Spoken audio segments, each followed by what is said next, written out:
श्रीमन नारायण नारायण नारायण, भजमन नारायण नारायण नारायण। हरे कृष्ण वो हरे मुरारी, हे नाथ नारायण वासुदेवा। श्रीमन नारायण नारायण नारायण, भजमन नारायण नारायण नारायण।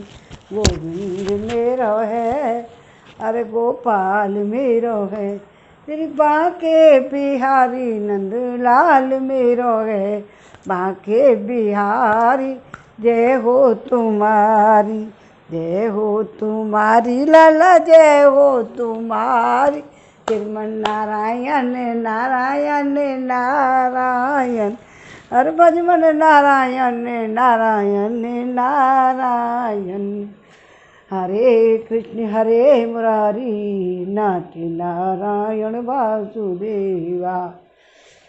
आज हम 11वें स्कंद का 26वां अध्याय पढ़ेंगे। इसमें है पूर्वा की वैराग्योक्ति। अब तो 26वां अध्याय पूर्वा की वैराग्योक्ति। भगवान श्री कृष्ण कहते हैं, उद्धव जी, यह मनुष्य शरीर मेरे स्वरूप ज्ञान की प्राप्ति की और मेरी प्राप्ति का मुख्य साधन है। भगवान श्री कृष्ण कहते हैं, हे उद्धव, यह मनुष्य शरीर है ना, ये मेरे स्वरूप ज्ञान की प्राप्ति का, मेरी प्राप्ति का ही एक मुख्य साधन है। मनुष्य योनि, इसे पाकर जो मनुष्य सच्चे प्रेम से मेरी भक्ति करता है, वह अंतःकरण में स्थित मुझे आनंद स्वरूप परमात्मा को प्राप्त हो जाता है। और जीवों की सभी योनियां, सभी गतियां त्रिगुणमयी हैं। जीव ज्ञान निष्ठा के द्वारा उनसे सदा के लिए मुक्त हो जाता है। सत्व रज आदि गुण जो दिख रहे हैं, वे वास्तविक नहीं हैं, माया मात्र हैं। ज्ञान हो जाने के बाद पुरुष उनके बीच में रहने पर भी, उनके द्वारा व्यवहार करने पर भी उनसे बंधता नहीं है। ये बिल्कुल करेक्ट बात है। जैसे कि जीवों की सभी योनियां, सभी गतियां ये त्रिगुणमयी हैं। जीव ज्ञान निष्ठा के द्वारा उनसे सदा के लिए मुक्त हो जाता है। सत्व रज और गुण जो दिख रहे हैं, वे वास्तविक नहीं हैं, माया मात्र हैं। ज्ञान हो जाने पर बाद पुरुष उनके बीच में रहने पर भी, उनके द्वारा व्यवहार करने पर भी उनसे वो बंधता नहीं है। इसका कारण यह है कि उन गुणों की वास्तविक सत्ता ही नहीं है। साधारण लोगों को इस बात का ध्यान रखना चाहिए कि जो लोग विषयों के सेवन और उदर पोषण में लगे हुए हैं, उन असत पुरुषों का संग कभी ना करें, क्योंकि उनका अनुगमन करने वाले पुरुष की वैसी ही दुर्दशा होती है जैसे अंधे के सहारे चलने वाले अंधे की। उसे तो घोर अंधकार में ही भटकना पड़ता है। हे उद्धव, पहले तो परम यशस्वी सम्राट इलानंदन पुरुरवा उर्वशी के भय से अत्यंत ही बेसुध हो गया था। पीछे शोक हट जाने पर उसे बड़ा वैराग्य हुआ। पीछे शोक हट जाने पर उसे बड़ा वैराग्य हुआ।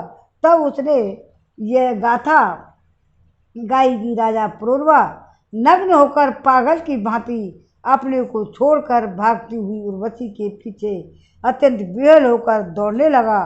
कहने लगा, हे देवी, हे निष्ठुर हृदय, थोड़ी देर ठहर जा, भाग मत। उर्वशी ने उनका चित्त आकृष्ट कर लिया था।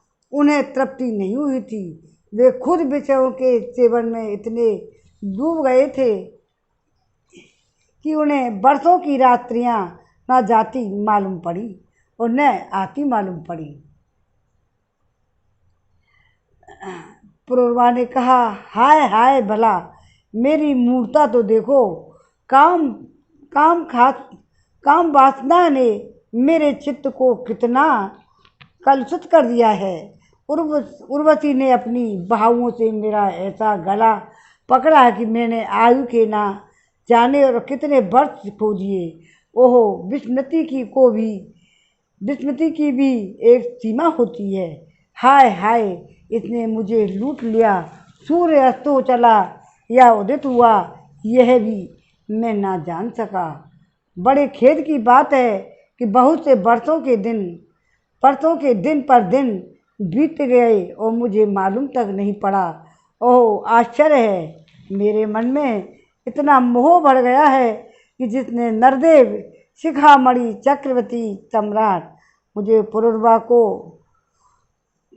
को भी स्त्रियों का कीड़ा मृग और खिलौना बना दिया। देखो, मैं प्रजा को मर्यादा में रखने वाला सम्राट हूँ और वह मुझे और मेरे राजपाट को तिनके की तरह छोड़कर जाने लगी और मैं पागल होकर नंग धड़ंग रोता बिलखता उस स्त्री के पीछे दौड़ पड़ा। हाय हाय, यह भी कोई जीवन है।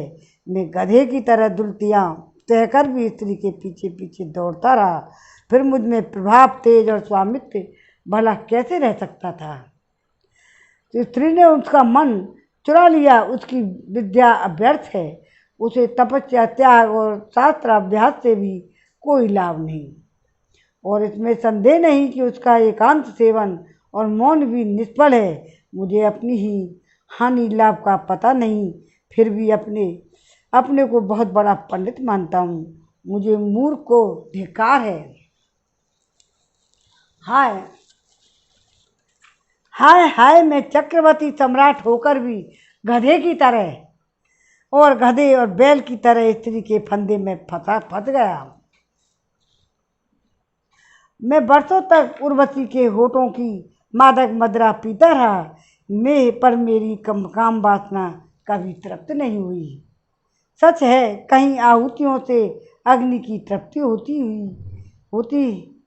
तृप्ति हुई है। उस कुलता ने मेरा चित्त चुरा लिया। आत्मा राम, जीवन मुक्तों के स्वामी, इंद्रियातीत भगवान को छोड़कर ऐसा कौन है जो मुझे उसके फंदे से निकाल सके। उर्वशी तो मुझे वैदिक सूक्त के वचनों द्वारा यथार्थ बात कहकर समझाया। उर्वशी ने मुझे वैदिक सूक्त के वचनों द्वारा यथार्थ बात कहकर समझाया भी था, परंतु मेरी बुद्धि ऐसी मारी गई कि मेरे मन का वह भयंकर मोह तब भी मिटा नहीं। जब मेरी इंद्रियां ही मेरे हाथ से बाहर हो जाईं, तब मैं समझता भी कैसे। जो रस्सी के स्वरूप को न जानकर उसमें सर्फ की कल्पना कर रहा है और दुखी हो रहा है, रस्सी ने उसका क्या बिगाड़ा है। इसी प्रकार इस उर्वशी ने भी हमारा क्या बिगाड़ा, क्योंकि स्वयं में ही अजितेंद्रिय होने के कारण अपराधी हूँ। उस स्त्री का कोई दोष नहीं है। कहाँ तो वह मैला कुचैला दुर्गंध से भरा अपवित्र शरीर और कहाँ सकुमारता, पवित्रता, सुगंध आदि पुष्पोचित गुण, परंतु मैंने अज्ञानवश असुंदर में सुंदर का आरोप कर लिया। यह में शरीर माता पिता का सर्वस्व है अथवा पत्नी की संपत्ति। यह स्वामी की मोल ली हुई वस्तु है, आग का ईंधन है अथवा कुत्ते और गीदों का भोजन है। इसे अपना कहें अथवा स्वहृद संबंधियों का, बहुत सोचने विचारने पर भी कोई निश्चय नहीं होता। यह शरीर मलमूत्र से भरा हुआ अत्यंत ही अपवित्र है। इसका अंत यही है कि पक्षी खाकर विष्ठा कर दें और इसके सड़ जाने पर से कीड़े पड़ जाएं अथवा जला देने पर यह राख का ढेर हो जाए। ऐसे शरीर पर लोग लट्टू हो जाते हैं और कहने लगते हैं, ओहो, इस स्त्री का मुखड़ा कितना सुंदर है, नाक कितनी सुघड़ है और मंद मंद मुस्कान कितनी मनोहर है। यह शरीर त्वचा, मांस, रुधिर, स्नायु, मेदा, मज्जा और हड्डियों का ढेर और मलमूत्र अथवा पीप से भरा हुआ है। यदि मनुष्य इसमें रमता रहता है तो मलमूत्र के कीड़ों में और इसमें क्या अंतर है। इसलिए अपनी भलाई समझने वाले विवेक क्यों मनुष्य को चाहिए कि स्त्री और स्त्री लंपट पुरुषों का संग न करे। विषय और इंद्रियों के संयोग से ही मन में विकार होता है, अन्यथा विकार का कोई अवसर ही नहीं है। जो वस्तु कभी देखी या सुनी नहीं गई है उसके लिए मन में विकार नहीं होता है। जो लोग विषयों के साथ इंद्रियों का संयोग नहीं होने देते उनका मन अपने आप ही निश्चल होकर शांत हो जाता है। अतः वाणी, काल और मन आदि इंद्रियों से स्त्रियां और स्त्री लंपटों का संग कभी नहीं करना चाहिए। मेरे जैसे लोगों की तो बात ही क्या, बड़े बड़े विद्वानों के लिए भी अपनी इंद्रियां और मन विश्वसनीय नहीं है। भगवान श्री कृष्ण कहते हैं, हे उद्धव जी, राजेश्वर पुरूरवा के मन में जब इस तरह के उद्गार उत्पन्न हुए और उठने लगे तब उसने उर्वशी लोक का परित्याग कर दिया। अब ज्ञानोदय होने के कारण उसका मोह जाता रहा। उसने अपने हृदय में ही आत्मस्वरूप से मेरा साक्षात्कार कर लिया और वह शांत भाव से स्थित हो गया। इसलिए बुद्धिमान पुरुष को चाहिए पुरूरवा की भांति कुसंगत को छोड़कर सत्पुरुषों का संग करे। संत पुरुष अपने उपदेशों के उसके मन की आसक्ति नष्ट कर दे। संत पुरुषों का लक्षण यह है कि उन्हें कभी किसी वस्तु की अपेक्षा नहीं होती। उनका चित्त मुझ में ही लगा रहता है। उनके हृदय में शांति का अगाध समुद्र लहराता रहता है। वे सर्वदा सर्वत्र सब में और सब रूप में स्थित भगवान का ही दर्शन करते हैं। उनमें अहंकार का लेश भी नहीं है होता और फिर ममता की तो संभावना ही कहाँ है। वे सर्दी, गर्मी, सुख, दुख आदि द्वंद्वों में एक रस रहते हैं तथा बौद्धिक, मानसिक और शारीरिक और पदार्थ संबंधी किसी प्रकार का भी परिग्रह नहीं कर रखते। पर भाग्यवान उद्धव जी, संतों के सौभाग्य की महिमा कौन कहे। उनके पास सदा सर्वदा मेरी लीला कथाएं हुआ करती हैं। मेरी कथाएं मनुष्यों के लिए परम हितकर हैं। जो उनका सेवन करते हैं उनके सारे पापों को भी धो डालती है। जो लोग आदर और श्रद्धा से मेरी लीला कथाओं का श्रवण, गान और अनुमोदन करते हैं वे मेरे परायण हो जाते हैं, मेरी अनन्य प्रेममयी भक्ति प्राप्त कर लेते हैं। उद्धव जी, मैं अनंत अचिंत्य और कल्याण रूप से गुणों का आश्रय हूँ और मेरा स्वरूप है। केवल आनंद, केवल अनुभव, विशुद्ध आत्मा, मैं साक्षात परम ब्रह्म हूँ। जिसे मेरी भक्ति मिल गई वह तो संत हो गया, अब उसे कुछ भी पाना शेष नहीं है। उनकी तो बात ही क्या, जिसने उन संत पुरुषों की शरण ग्रहण कर ली है उसकी भी कर्म जड़ता, संसार में और अज्ञान सर्वथा निवृत्त हो जाते हैं। भला जिसे अग्नि भगवान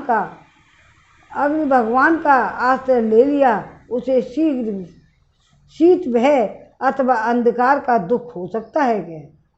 जो इस घोर संसार सागर में डूब उतरा रहे उनके लिए ब्रह्मवेत्ता और शांत संत ही एकमात्र आश्रय हैं।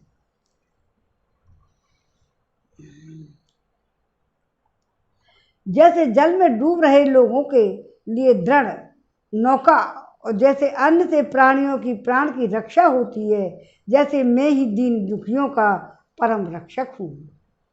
जैसे मनुष्य के लिए परलोक में धर्म ही एकमात्र पूंजी है, वैसे ही जो लोग संसार से भयभीत हैं उनके लिए संत जन ही परम आश्रय हैं।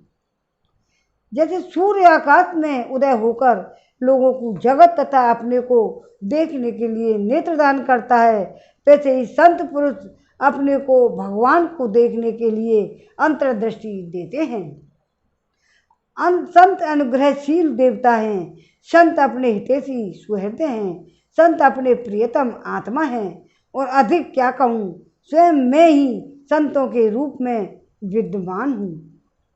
प्रिय उद्धव, आप साक्षात्कार होते ही इलानंदन पुरुरवा को उर्वशी के लोक की स्पृहा न रही और उसकी सारी आसक्तियाँ मिट गईं और वह आत्माराम होकर स्वच्छंद रूप से इस पृथ्वी पर विचरण करने लगा। श्रीमन नारायण नारायण नारायण, भजमन नारायण नारायण नारायण, गोविंद मेरो है गोपाल मेरो है, श्री बांके बिहारी नंद लाल मेरो है। 26वें अध्याय में विराम हो गया है। अब हम 27वें अध्याय पढ़ेंगे। क्रिया योग का वर्णन। इसमें क्या है? क्रिया योग का वर्णन 11वें स्कंद का। उद्धव जी ने पूछा, भक्तवत्सल श्री कृष्ण ने जिस क्रिया योग का आश्रय लेकर जो भक्तजन जिस प्रकार से जिस उद्देश्य से आपकी अर्चा पूजा करते हैं, आप अपने इस आराधना रूप क्रिया योग का वर्णन कीजिए। हे देव ऋषि नारद जी ने जो भगवान व्यास देव और आचार्य बृहस्पति आदि बड़े बड़े ऋषि मुनि ये बात बार बार कहते हैं, इस सब ने ये बार बार ये ऋषियों ने बात कही है, इस बात को मुझे आप बताइए। क्रिया योग के द्वारा आपकी आराधना ही मनुष्यों की परम कल्याण की साधना है। यह क्रिया योग पहला आपके मुखार बिंद से ही निकला था। आपसे ही ग्रहण करके इसे ब्रह्मा जी ने अपने पुत्र भृगु और महर्षियों और भगवान शंकर ने अपनी अर्धांगिनी भगवती पार्वती जी को उपदेश किया था। मर्यादा रक्षक प्रभो, यह क्रिया योग ब्राह्मण क्षत्रिय आदि वर्ण और ब्रह्मचारी गृहस्थ आदि आश्रमों के लिए भी परम कल्याणकारी है। मैं तो ऐसा समझता हूँ, स्त्री शूद्रादि के लिए भी ये सबसे श्रेष्ठ साधना पद्धति है।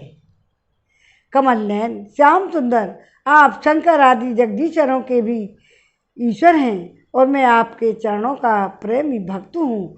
आप कृपा करके मुझे यह कर्म बंधन से मुक्त करने वाली ये क्रिया विधि बताइए। भगवान श्री कृष्ण ने कहा, हे उद्धव जी, कर्म कांड का इतना विस्तार है कि उसकी कोई सीमा नहीं है कर्म कांडों की, इसलिए मैं उसे थोड़े ही पूर्वापर क्रम विधि पूर्वक थोड़ा वर्णन करता हूँ। मेरी पूजा की 3 विधियाँ हैं, एक है वैदिक, एक है तांत्रिक, तीसरी है मिश्रित। इन तीनों में से मेरे भक्त को जो भी अपने अनुकूल जान पड़े उसी विधि से मेरी आराधना करनी चाहिए। 3 कौन कौन सी हैं विधि? क्रिया विधि वैदिक, तांत्रिक और मिश्रित। उसी विधि से मेरी आराधना करनी चाहिए। पहले अपने अधिकार अनुसार शास्त्रोक्त की विधि से समय पर यज्ञोपवीत संस्कार के द्वारा संस्कृत होकर द्विजत्व प्राप्त करे। फिर श्रद्धा और भक्ति के द्वारा वह किस प्रकार मेरी पूजा करे, इसकी विधि तुम मुझसे सुनो। भक्ति पूर्वक निष्कपट भाव से अपने पिता एवं गुरु रूप मुझे परमात्मा का पूजा की सामग्रियों के द्वारा मूर्ति में, वेदी में, अग्नि में, सूर्य में, जल में, हृदय में अथवा ब्राह्मण में, चाहे किसी में भी आराधना करें। उपासक को चाहिए कि प्रातःकाल तत्वन करके दांतों मंजन करके पहले शरीर शुद्धि के लिए स्नान करे, फिर वैदिक और तांत्रिक दोनों प्रकार के मंत्रों से मिट्टी और भस्म आदि का लेप करके पुनः स्नान करें। इसके पश्चात वेदोक्त संध्या बंदन आदि नित्य कर्म करने चाहिए। उसके बाद मेरी आराधना का ही सुदृढ़ संकल्प करके वैदिक और तांत्रिक विधि से कर्म बंधनों से छुड़ाने वाली मेरी पूजा करें। भगवान श्री कृष्ण अपने मुखारविंद से प्रश्न का उत्तर दे रहे हैं। मेरी मूर्ति 8 प्रकार की होती है, पत्थर की, लकड़ी की, धातु की, मिट्टी की, चंदन की आदि की, चित्रमयी, बालुकामयी, मनोमयी और मणिमयी, चल और अचल भेद से दो प्रकार की प्रतिमा ही मुझका भगवान का मंदिर है। हे उद्धव जी, अत्यंत प्रतिमा के अचल प्रतिमा के सामने पूजन में प्रतिदिन आवाहन और विसर्जन नहीं करना चाहिए। क्या उद्धव जी, जो अचल प्रतिमा होती है, अचल प्रतिमा के पूजन में प्रतिदिन आह्वान और विसर्जन नहीं करना चाहिए। अचल प्रतिमा के संबंध में विकल्प है, चाहे करे चाहे नहीं करे। परंतु बालुकामयी प्रतिमा में तो आह्वान और विसर्जन प्रतिदिन करना ही चाहिए। मिट्टी और चंदन की तथा चित्रमयी प्रतिमाओं को स्नान नहीं कराएं, केवल मार्जन कर दें, परंतु सबको स्नान कराना चाहिए। प्रसिद्ध पदार्थों से प्रतिमा आदि में मेरी पूजा की जाती है, परंतु जो निष्काम भक्त है वो अनायास ही प्राप्त पदार्थों से और भावना मात्र से ही हृदय में ही मेरी पूजा कर ले। उद्धव जी, स्नान, वस्त्र, आभूषण आदि तो पाषाण अथवा धातु की प्रतिमा के पूजन में ही उपयोगी है। बालुकामयी मूर्ति अथवा मिट्टी की वेदी में पूजा करनी हो तो उसमें मंत्रों के द्वारा अंग और उसके प्रधान देवताओं की यथास्थान पूजा करनी चाहिए तथा अग्नि में पूजा करनी हो तो घृत मिश्रित हवन सामग्रियों से आहुति देनी चाहिए। कितने काम की चीज़ें अपन के रोजाना की में हवन सामग्रियों से आहुति देनी चाहिए। और सूर्य को प्रतीक मानकर की जाने वाली उपासना में मुख्यतः अर्धदान या उपस्थान ही प्रिय है। जल में तर्पण आदि से मेरी उपासना करनी चाहिए। जब मुझे कोई भक्त हार्दिक श्रद्धा से जल भी चढ़ाता है तब मैं उसे बड़े प्रेम से स्वीकार कर लेता हूँ। यदि कोई भक्त मुझे बहुत सी सामग्री निवेदन करे तो भी मैं उसे संतुष्ट नहीं होता। जो भक्त नहीं है, भगवान की उसके दिल में भक्ति है, वो तो जल से भी भगवान प्रसन्न हो जाते हैं और अत्यंत सामग्री होने पर भी खुश नहीं होते, संतुष्ट नहीं होते। मैं जब भक्ति श्रद्धापूर्वक समर्पित जल से ही प्रसन्न हो जाता हूँ तब गंध, पुष्प, धूप, दीप और नैवेद्य आदि वस्तुओं के समर्पण से तो मेरा कहना ही क्या है। उपासक भले ही पहले ही पूजा की सामग्री इकट्ठी कर ले, फिर इस प्रकार कुछ बिछाए और उनके अगले भाग पूर्व की ओर रहें, तदंतर पूर्व या उत्तर की ओर मुँह करके पवित्रता से उन कुशों के आसन पर बैठ जाए। यदि प्रतिमा अचल हो तो उसके सामने ही बैठना चाहिए। उसके बाद पूजा कार्य प्रारंभ करें। पहले विधि पूर्वक अंग न्यास और कर्ण न्यास कर ले। इस प्रकार मूर्ति में मंत्र न्यास करे और हाथ से प्रतिमा पर से पूर्व समर्पित सामग्री हटाकर उसे पीछे कर दे। इसके बाद जल से भरे हुए कलश और प्रोक्षण पात्र आदि की पूजा गंध, पुष्प आदि से करे। प्रोक्षोपण पात्र के जल से पूजा सामग्री और अपने शरीर का प्रोक्षण कर ले।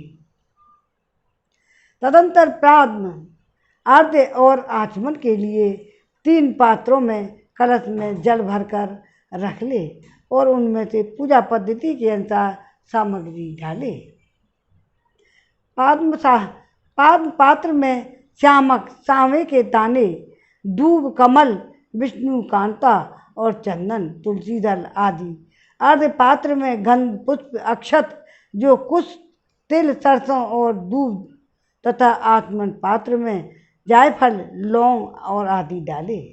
इसके बाद पूजा करने वाले को चाहिए कि तीनों पात्रों को क्रमशः हृदय मंत्र, शिरो मंत्र और शिरबाम्र मंत्र से अभियंत्रित करके अंत में गायत्रीय मंत्र से तीनों की अभियंत्रित करें। इसके बाद प्राणायाम के द्वारा प्राणवायु, फिर प्राणायाम के द्वारा प्राणवायु और भावनाओं के द्वारा शरीरस्थ अग्नि के शुद्ध हो जाने पर हृदय कमल में परम सूक्ष्म और श्रेष्ठ दीप शिखा के समान मेरी जीव कला का ध्यान करें।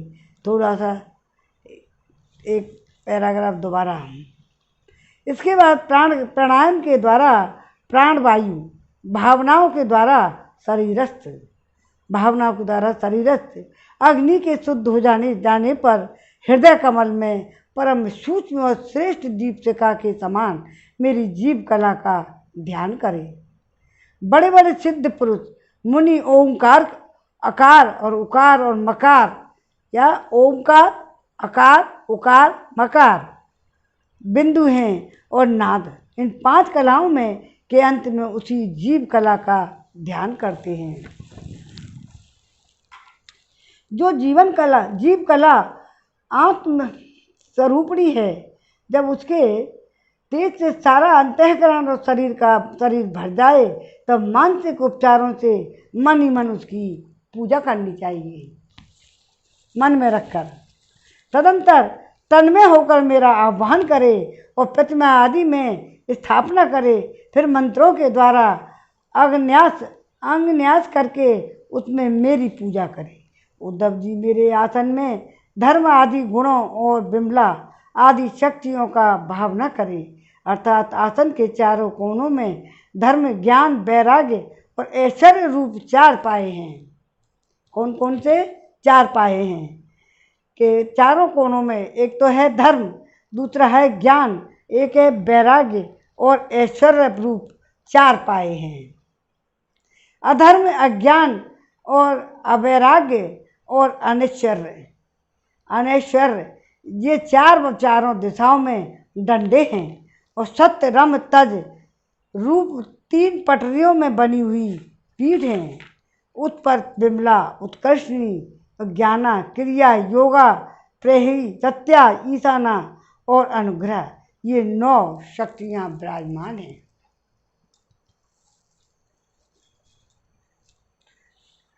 उस आसन पर एक अष्टदल कमल है, उसकी कर्णिका का अत्यंत प्रकाशमान है और पीली पीली केसरों की छटा निराली है। आसन के संबंध में ऐसी भावना करके पाद में आत्मनीय अर्ध और आदि उपचार प्रस्तुत करें। तदंतर भोग और मोक्ष की सिद्धि के लिए वैदिक और तांत्रिक विधि से मेरी पूजा करें। सुदर्शन चक्र, पांचजन्य शंख और कोमोद की गदा और खड़ग, बाण, धनुष, हल, मूसल, इन 8 आयुधों की पूजा पाठ दिशाओं में करें और कौस्तुभ मणि, वैजंती माला और त्रिवस्त्र चिन्ह की वक्ष स्थल पर यथास्थान पूजा करें।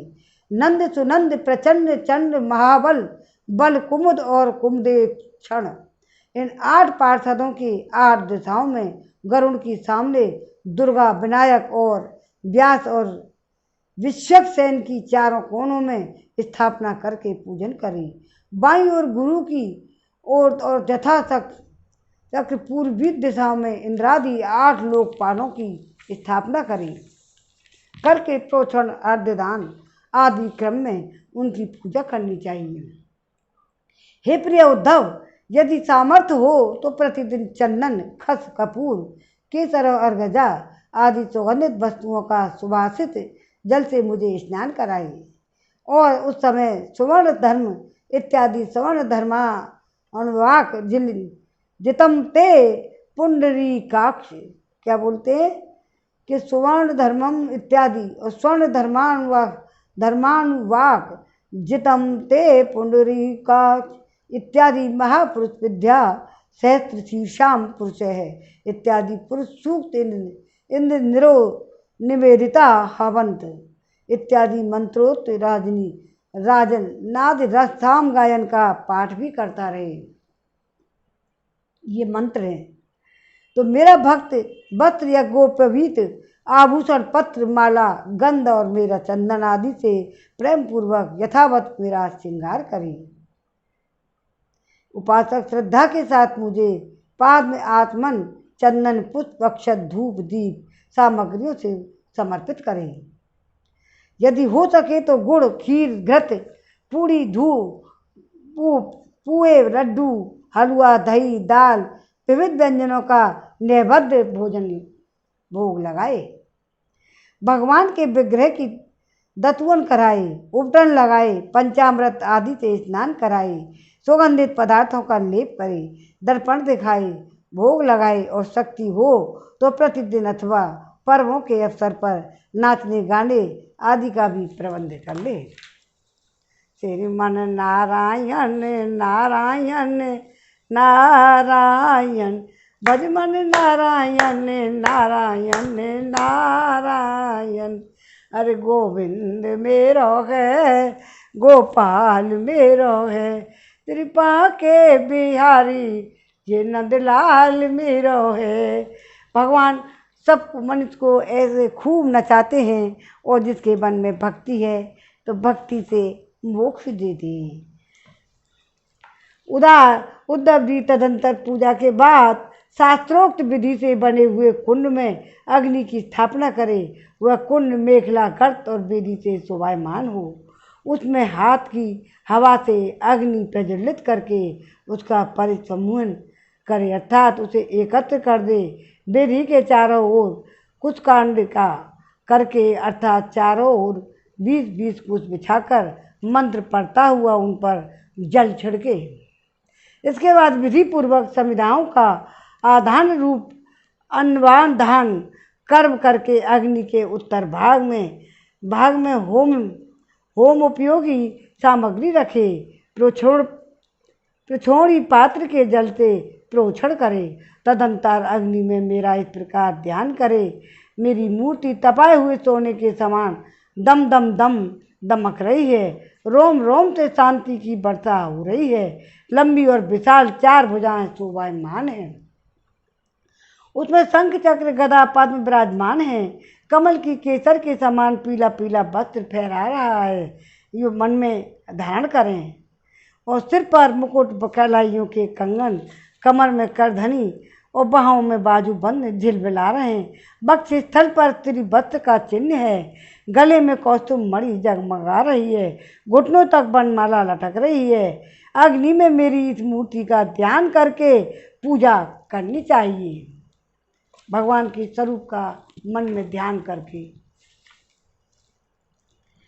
घुटनों तक वनमाला लटक रही है। अग्नि में मेरी मूर्ति का ध्यान करके पूजा करनी चाहिए। इसके बाद सूखी समिधाओं को घी में डुबोकर आहुति दें और आज भाग और आधार नामक 2-2 आहुतियों से और भी हवन करें। तदंतर घी से भिगोकर अन्य हवन सामग्रियों से आहुति दें। इसके बाद अपने इष्ट मंत्र से अथवा ओम नमो नारायणाय, ओम नमो नारायण इस अष्टाक्षर मंत्र से तथा पुरुष सूक्त के 16 मंत्रों से हवन करें। बुद्धिमान पुरुष को चाहिए कि धर्मादि देवताओं के लिए भी विधि पूर्वक मंत्रों से हवन करें, स्विष्टकृत आहुति भी दें। इस प्रकार अग्नि में अंतर्यामी रूप से स्थित भगवान की पूजा करके उन्हें नमस्कार करें। नंद सुनंद पार्षदों को 8 दिशाओं में हवन कमान और बलि दें। तदंतर प्रतिमा के सम्मुख बैठकर परम ब्रह्म स्वरूप भगवान श्री नारायण का स्मरण करें और भगवत स्वरूप मूल मंत्र ओम नमो नारायण का जाप करें। श्रीमन नारायण नारायण नारायण, भजमन नारायण नारायण नारायण, निर्मन नारायण नारायण नारायण। अरे भजमन नारायण नारायण नारायण, नारायण ही लगाएंगे बेड़ा पार। और स्मरण करें भगवत स्वरूप मूल मंत्र ओम नमो नारायण का जप करें। इसके बाद भगवान को आत्मन कराएं। उनका प्रसाद विश्व के सेन को निवेदन करें। इसके पश्चात अपने इष्ट देव की सेवा में सुगंधित तांबूल और मुखवास उपस्थित करें, पुष्पांजलि समर्पित करें। मेरी लीलाओं को गावें और उनका वर्णन करें, मेरी ही लीलाओं का अभिनय करें। यह सब करते समय प्रमोद मुक्त होकर नाचने गाने लगें। मेरी लीलाएं कथाएं स्वयं सुने और दूसरों को सुनाएं। कुछ समय तक के संसार और उसके रगड़ों झगड़ों को भूल कर मुझ में ही तन्मय हो जाएं। प्राचीन ऋषियों के द्वारा अथवा प्राकृत भक्तों के द्वारा बनाए हुए छोटे बड़े स्तव और स्रोतों से मेरी स्तुति करके प्रार्थना करें। भगवान आप मुझ पर प्रसन्न होइए, मुझे अपने कृपा प्रसाद से सराबोर कर दें। तदंतर दंडवत और प्रणाम करें। भगवान को अपना सिर चरणों में रख दें और अपने दोनों हाथों से दाएं से दाहिना और बाएं से बायां चरण पकड़ लें और कहें, हे प्रभु, हे भगवान, इस संसार में सागर में मैं डूब रहा हूँ और मृत्यु रूप मगर मेरा पीछा कर रहा है। मैं डर कर आपकी शरण में आया हूँ। हे प्रभु, आप मेरी रक्षा कीजिए। इस प्रकार स्तुति करके मुझे समर्पित की हुई माला आदर के साथ अपने सिर पर रखें और मेरा दिया हुआ प्रसाद समझें। यदि विसर्जन करना हो तो ऐसी भावना करनी चाहिए कि प्रतिमा में से एक दिव्य ज्योति निकली है, वह मेरी हृदय से ज्योति में लीन हो गई है। बस यह विसर्जन है। उद्धव जी, प्रतिमा आदि में जब जहाँ श्रद्धा हो जाए तब तहाँ मेरी पूजा करनी चाहिए, क्योंकि मैं सर्वात्मा हूँ, सभी स्थानों पर हूँ, समस्त प्राणियों में हूँ और सबके अपने हृदय में भी स्थित हूँ। उद्धव जी, जो मनुष्य इस प्रकार वैदिक तांत्रिक क्रियाओं के योग के द्वारा मेरी पूजा करता है, वह इस लोक में और परलोक में मुझे ही अभिष्ट सिद्धि प्राप्त करता है। यदि शक्ति हो तो उपासक सुंदर और सुदृढ़ मंदिर बनवाए और उसमें मेरी प्रतिमा स्थापित करे। सुंदर सुंदर फूलों के बगीचे लगवा दे। नित्य की पूजा पर्व की यात्रा और बड़े बड़े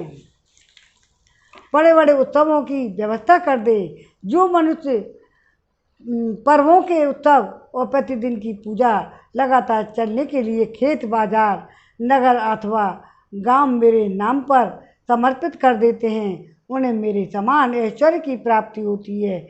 और मेरी मूर्ति की प्रतिष्ठा करने से, पृथ्वी का एक छत्र राजा मंदिर निर्माण से, त्रिलोकी का राज्य पूजा आदि की व्यवस्था करने से ब्रह्मलोक और तीनों के द्वारा मेरी समानता प्राप्त होती है।